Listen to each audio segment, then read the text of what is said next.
All right, we are here in our math class, and I know we have talked about our new worksheets that we're going to be doing, but most of it was used on the language page, so I'm just going to give you a quick review of what we're doing right here, okay? So, starting out, we're going to start with a review every day. I will explain the method with a practice problem, and then it's your job to practice the practice problems afterward.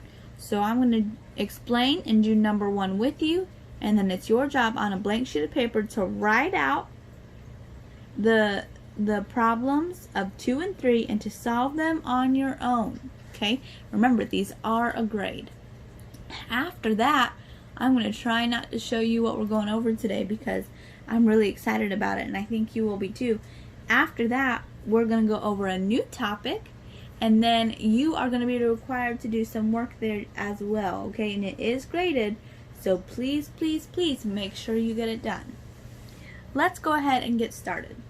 We have done a lot of work with algebraic equations, but I know we haven't gotten to do it together, so I wanted to take this time to review this with you and hopefully to help you give you a better understanding. Remember, if you ever have questions, you are always welcome to call me, and maybe I can walk you through it one more time or several times, whatever you need. Okay, let's look here. Solving algebraic equations. N plus 3 equals 72 divided by 12. Whoa, whoa, whoa.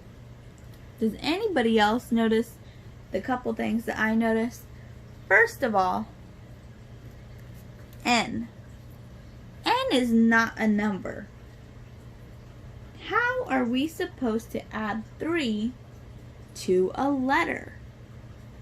Well, that's just it.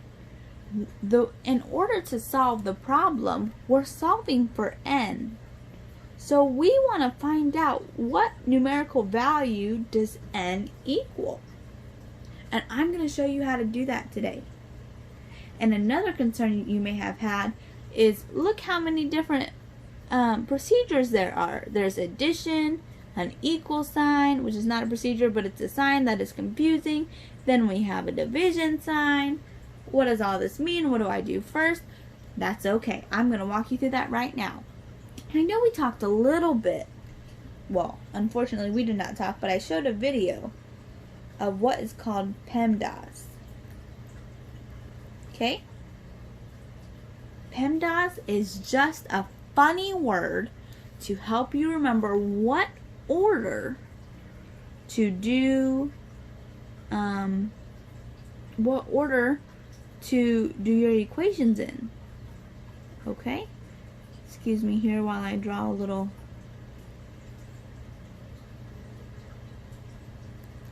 template for you guys. Trying to make it so the words don't collide. Okay.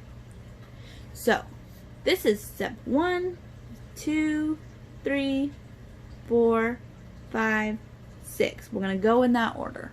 Can you see? I'm going to refocus the camera here. Okay?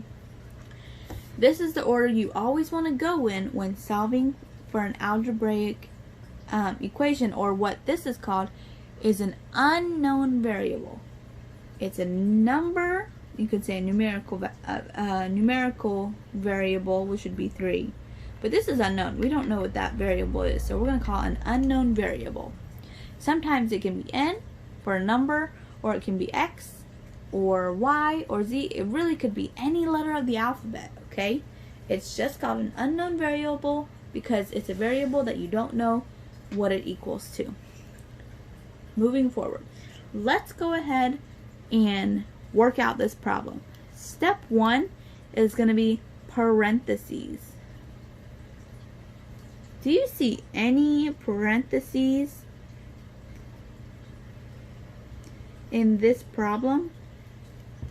I don't. So we can move on to step 2. Step 2 is going to be exponents. We have not done really much work exponents on exponents because frankly it was difficult to get the practice problems in an assignment, but I'm just going to give you a quick, really quick of what an exponent is. Sometimes you might see a number like this, 3 with a little 2 up top. That 2 up there is called an exponent. All that means is this equals 3 times 3. That's 3 2 times. If I had it written this way, if I had 6 with an exponent up here in tiny of 4, that would mean 6, times 6 times 6 times 6. That's 6 multiplied 4 times. 1, 2, 3, 4. Now keep in mind, this does not equal 6 times 4. 6 times 4 is 24. This equals, let's work it out, 6 times 6 equals what? 36. Okay, whatever that answer is, we're going to multiply it times 6 again. 6 times 6 is 36. Bring down my 6, carry my 3. 6 times 3 is 18 plus 3, which is 21. Okay, I'm going to take this number and I'm going to multiply it by 6 again. Notice now I have multiplied 6 1, 2, 3, 4 times. Okay, 6 times 6 we said is 36. Drop my 6, carry my 3. 6 times 1 is 6 plus 3, which is 9. 6 times 2 is 12. And there we have my final number. 6 with an exponent of 4 equals 1,296. Funny how that works, huh? That is just a quick lesson so that you have an idea when you get into that later on, but we will not be doing a lot of work with that here in 4th grade, okay? So now you just know you're a little bit smarter than the average 4th grader. Let's go ahead and continue, okay? First we check for parentheses, we see none.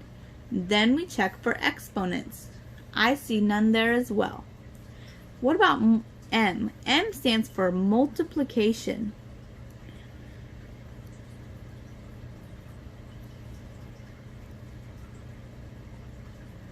Multiplication.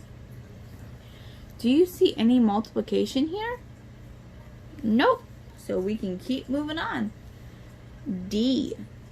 D stands for division. Division is our 4th step that we look for.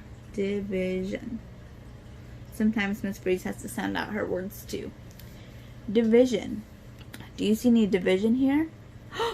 Oh, I do see division. Here's what we're going to do.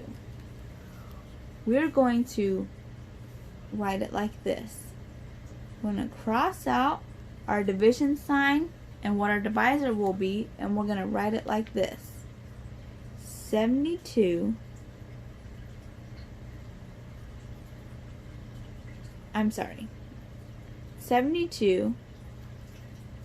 times, nope, oh, sorry about that. Okay, 72 divided by 12. What is 72 divided by 12? Well, we know that 72, divided by 12 is what?